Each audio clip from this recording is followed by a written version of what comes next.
जलती धूप में बंजर जमीन और टूटे फूटे प्राचीन मकानों की संकरी गलियों के बीच लेखा और सरिता हैरान परेशान दौड़े जा रही थी। हर जगह देखने के बाद भी वहां नदी तो क्या पानी की बूंद तक नहीं नजर आ रही थी।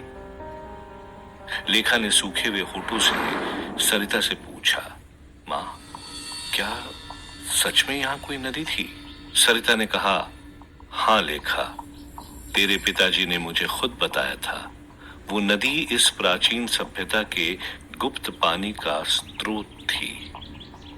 उसे होना तो इसी जगह चाहिए था। तू थोड़ा आराम कर ले, मैं ढूंढती हूँ कुलका के साथ जाकर।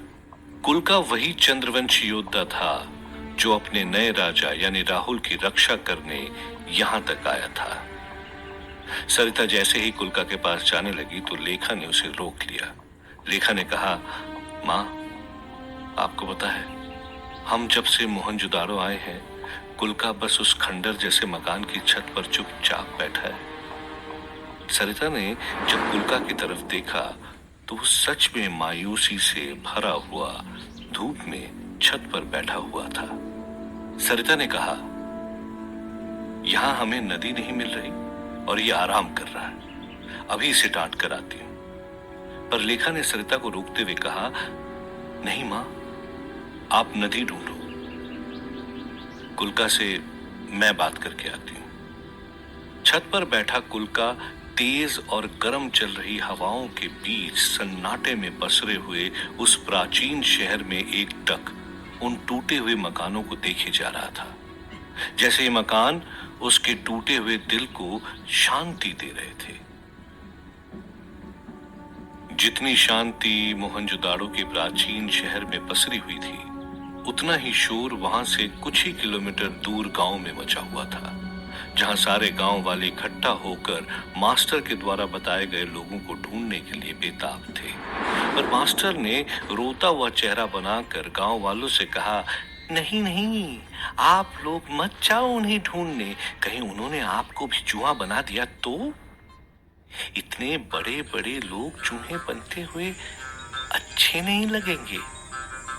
एक गांव वाले ने चिल्लाते हुए कहा, देखते हैं कैसे चूहा बनाते हैं वो हमें।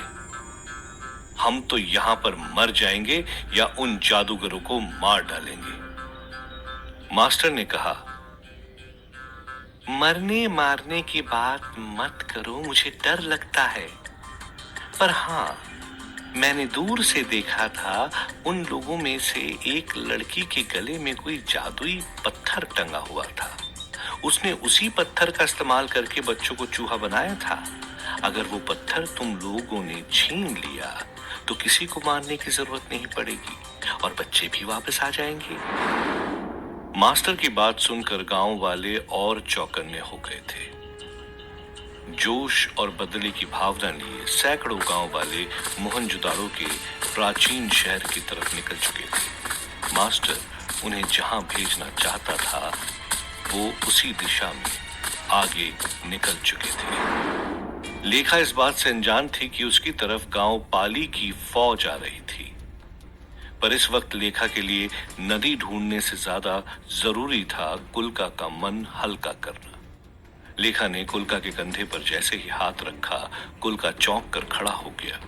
कुलका ने सर झुकाते हुए कहा, रानी, आप माफ कीजिएगा, मैं थोड़ा खो गया था। लेखा ने धीमी आवाज में पूछा, कहां खो गए थे? कुलका ने कहा, मैं एक नाकाम चंद्रवंशी योद्धा हूं रानी। ना तो मैं अपने मित्र को बचा पाया और ना ही अपने राजा को। मैं किसी काम का नहीं हूं। आप मुझे सजा में मृत्यु दे दीजिए। मेरे होने या ना होने से कोई फर्क नहीं पड़ता। लेखा ने कहा, फर्क पड़ता है। क्या तुम चाहते हो जिस मकसद के लिए तुम्हारे मित्र और राजा ने अपनी जान दी, हम उसे भूल जाएं? तुम्हारे राजा राहुल की यही इच्छा थी कि हम इस चांद के टुकड़े को किसी भी तरह नष्ट कर दें। क्या हम राजा का बलिदान यूं ही भूल जाएं? लेखा की बातों ने कुलका के अंदर जोश भर दिया था। कुलका ने अपने दिल पर हाथ रखते हुए कहा, क्षमा चाहता हूं रानी, मैं कुछ पलों के लिए भावुक हो गया था। पर अब जब तक मैं हमारे राजा के मकसद को कामयाब नहीं कर देता, चैन की सांस नहीं लूंगा। ये कहता हुआ कुल्का भी सरिता के साथ उस नदी की खोज में लग गया। पर कुल्का की बातों से लेखा भी सोच में पड़ गई थी। उसके ख्यालों में राहुल की यादें दस्तक दे रही थी। वो सोच रही थी कि राहुल जैसा नेक इंसान हर किसी को नसीब नहीं होता। वो दोनों अच्छे दोस्त हो सकते थे, इस दुनिया को साथ बचा सकते थे, पर अब इस दुनिया में सिर्फ राहुल का जिस्म बचा था। उसने तय कर लिया था कि अब जो भी हो जाए वो भी राहुल के बलिदान को खाली नहीं जाने देगी। लेखा के गले में लटक रहा था वही चांद का टुकड़ा जिसे हाथ में लेते हुए लेखा ने कहा, मैं तुझे किसी हाल में भी नष्ट करके रहूंगी। पर तभी लेखा अचानक चुप हो गई। उसे आवाज आ रही थी, पानी की लहरों की। लेखा ने गौर से सुना तो वो दंग रह गई थी। वो आवाज सच में पानी की ही थी। लेखा ने चिल्लाते हुए सरिता और कुल्का से कहा, मां, नदी यही है। हाँ, मुझे लहरों की आवाज सुनाई दे रही है। ये सुनकर सरिता और कुल्का के चेहरे पर भी खुशी आ गई। वो तीनों लहरों की आवाज का पीछा करते हुए उस नदी को ढूंढने आगे बढ़ गए थे। पर शालिनी अभी भी माया के कमरे में बैठी इंतजार कर रही थी कि तभी उसे 3 गोली चलने की आवाज सुनाई देती है, जिसे सुनकर शालिनी के चेहरे पर मुस्कान आ जाती है। शालिनी जानती थी कि माया को वो तीनों गद्दार मिल गए थे। उन्हें गोली मारना इस बात का सबूत था कि माया ने शालिनी की बातों पर भरोसा कर लिया था। शालिनी ये सोच ही रही थी कि उसकी तरफ बढ़ रहे लंबी हील से होने वाले कदमों की आहट बढ़ती जा रही थी। और तभी दरवाजा खुलता है। माया दरवाजे पर खड़ी थी। उसके एक हाथ में बंदूक और कपड़ों पर खून के छींटे थे।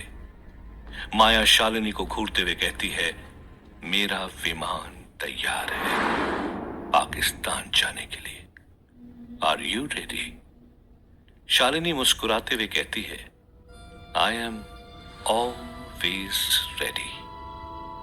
राहुल का बेजान जिस्म मास्टर की गुफा में बदहाल सा पड़ा हुआ था। जो कहानी राहुल ने शुरू की थी उसे पूरा करने के लिए लेखा ने अपनी जान लगा दी थी। राहुल की मौत के बाद भी उस पत्थर तक पहुंचने की होड़ हर किसी में थी। पर राहुल, जिसने कठिन समय में आम इंसान होते हुए भी कभी हार नहीं मानी, वो बस चैन से मौत की आगोश में लेटा हुआ था। और उसे बचाने की आस में राहुल के दिल की धड़कन, उसका सच्चा प्यार, आयशा उसे बचाने के लिए किसी भी हद तक जाने को तैयार थी। आयशा पाकिस्तान के जंगलों में बेतहाशा भागी जा रही थी। उसके कानों में अभी भी राहुल की आवाज गूंज रही थी। उसकी आंखों से आंसू अभी तक सूखे नहीं थे। उसका बस अब एक ही मकसद था, किसी भी कीमत पर लेखा से वो चांद का पत्थर छीनना और राहुल को जिंदा करना। भागते हुए आयशा को अचानक से टक्कर लगती है। अपना संतुलन खोकर आयशा जमीन पर गिर जाती है। शरीर पर आई चोट की परवाह किए बिना आयशा उठने की कोशिश करती है। तभी उसके सामने एक हाथ आता है। आयशा चौंकते हुए शख्स को देखकर कहती है, तुम यहाँ कैसे?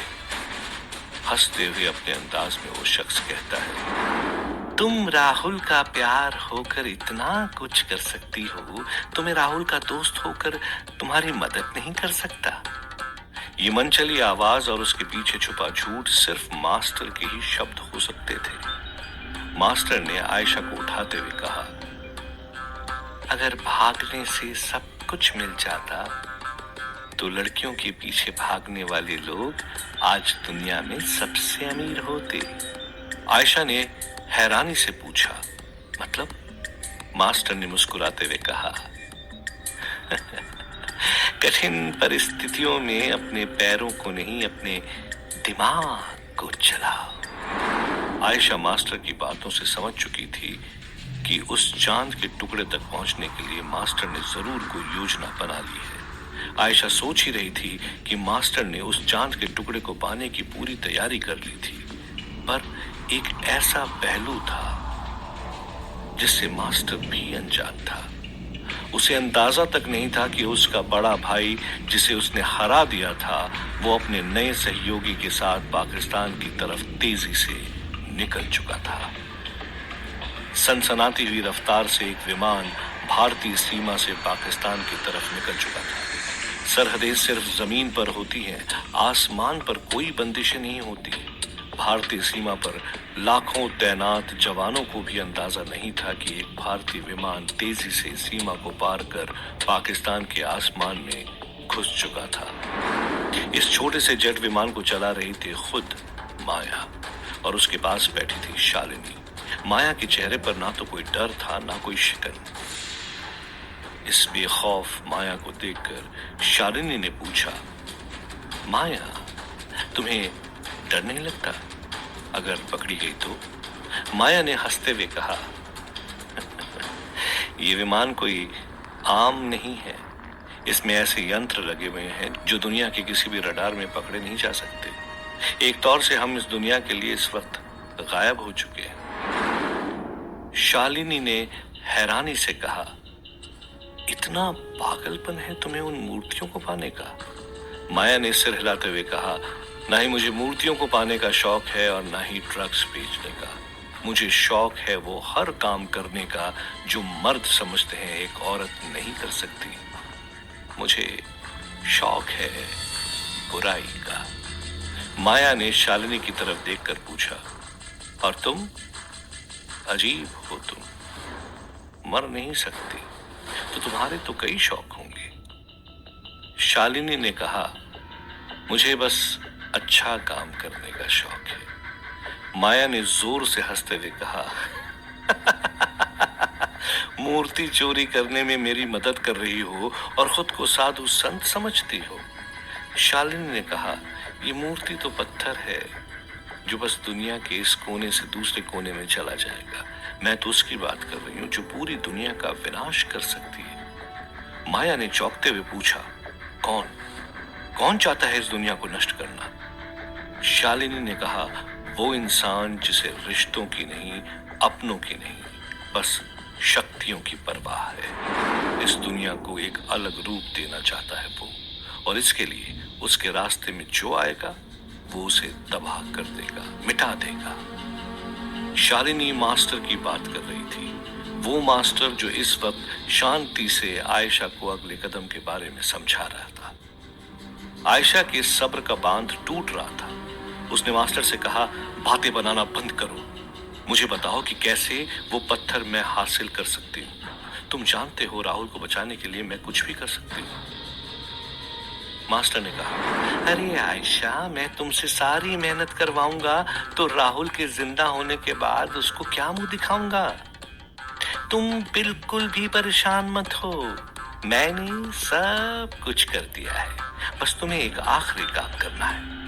आयशा ने पूछा, मुझे क्या करना होगा? मास्टर ने आयशा से कहा, मैंने कुछ गांव वालों को उन चंद्रवंशियों के खिलाफ भड़का दिया है। वो उन पर हमला करने जाएंगे, पत्थर छीनने की कोशिश करेंगे। बस यहीं से तुम्हारा खेल शुरू होता है।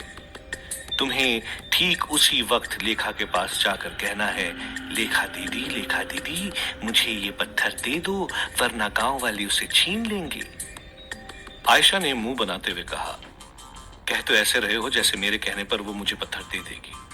मास्टर ने तंज कसते हुए कहा, क्यों नहीं देगी? आखिर तुम दोनों रिश्ते से बंधी हुई हो तो एक दूसरे की सौतन ही ना।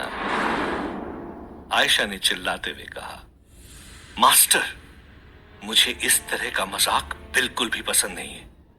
मास्टर ने कहा, मजाक मैं भी नहीं कर रहा, यही तो तुम्हारा काम है, किसी भी तरह लेखा को अपनी बातों से मनाकर उस पत्थर को हासिल करना। एक बार लेखा तुम्हें अपनी मर्जी से पत्थर दे देगी और फिर तुम अपनी मर्जी से पत्थर मुझे दे दोगी, तो हो जाएगा हमारा राहुल जिंदा। अगर पत्थर हासिल नहीं कर पाई तो बाद में मुझे कुछ मत कहना। आयशा ने उम्मीद के साथ नम आंखों से मास्टर से पूछा, क्या पत्थर आते ही राहुल जिंदा हो जाएगा?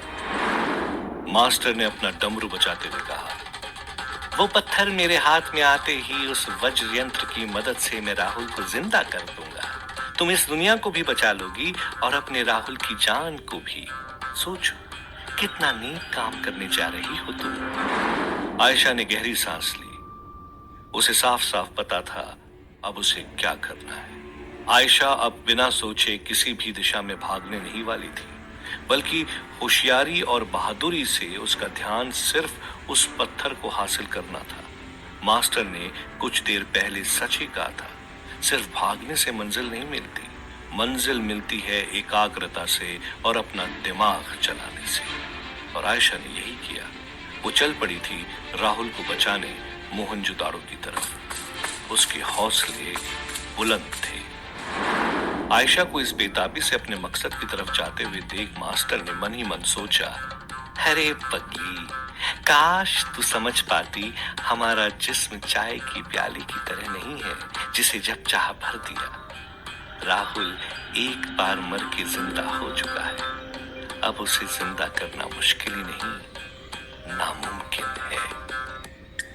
इस कहानी में अब राहुल की कोई जगह नहीं, और वैसे भी पत्थर मेरे हाथ में आते ही इस पृथ्वी पे मौजूद हर इंसान का वजूद मिटा दूंगा, और फिर यहाँ सिर्फ शांति ही शांति होगी। ना कोई जंग, ना कोई नफरत, सिर्फ सन्नाटा होगा चारों तरफ। ये सोचते हुए मास्टर जोर जोर से हंसने लगा था।